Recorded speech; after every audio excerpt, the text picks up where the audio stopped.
Hey guys, welcome back to Drinking with Papi.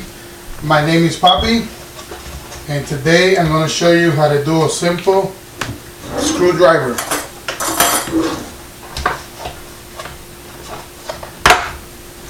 Okay, and all we need is ice to start. I like using a rock glass.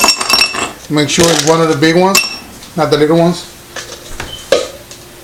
Pour 1.5 ounce of vodka.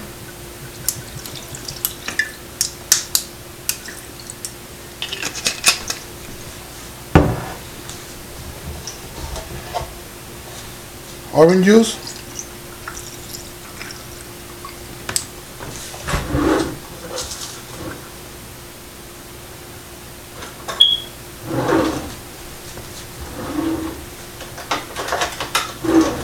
You'll stir it.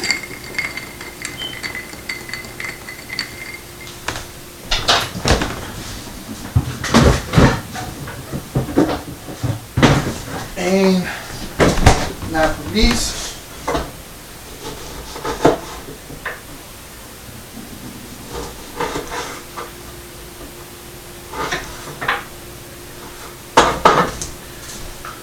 Garnish it with orange. There you have it. The vodka screwdriver. I hope you enjoy it. Until the next time, have a good day. And don't forget to subscribe.